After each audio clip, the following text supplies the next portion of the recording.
राधे राधे दोस्तों, हरे कृष्णा। मार्गशीर्ष मास के कृष्ण पक्ष की एकादशी को समस्त एकादशियों की जननी माना जाता है।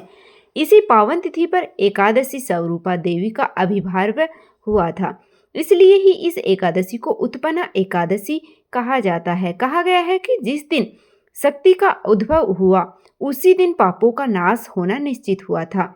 यह वही दिन है जिस दिन एकादशी व्रत रखने की परंपरा आरंभ हुई थी। इसलिए जो भी भक्त पहली बार एकादशी व्रत प्रारंभ करना चाहते हैं, वे आज के दिन से ही अपने उपवास और भक्ति के जीवन की शुरुआत कर सकते हैं। कलयुग में पाप बहुत ही जल्दी लगता है। सोच में, शब्द में, आचरण में और अक्सर आने जाने में हमारे ना चाहते हुए भी हमसे गलतियां, अपराध हो जाते हैं।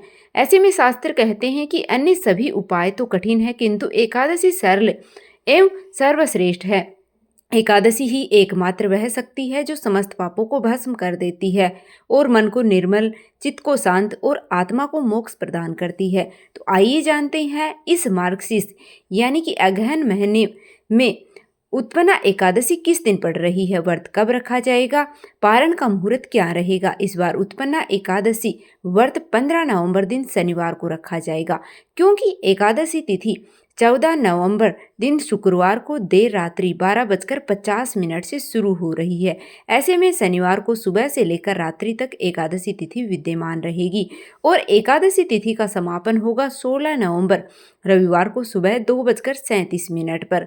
इसके बाद से द्वादशी तिथि प्रारंभ हो जाएगी। दशमी तिथि के नियमों का पालन आपको शुक्रवार को करना है। शुक्रवार को तुलसी के पत्ते तोड़कर रख लेने हैं। शनिवार को एकादशी का उपवास रखना है और द्वादशी तिथि 16 नवंबर दिन रविवार को सुबह 2:38 से शुरू होगी और द्वादशी तिथि का समापन होगा 17 नवंबर दिन सोमवार को सुबह 4:47 पर। द्वादशी तिथि लगते ही हरिवासर का समय भी शुरू हो जाता है और हरिवासर का जो समय है वह रविवार को सुबह 2:37 से प्रारंभ हो जाएगा।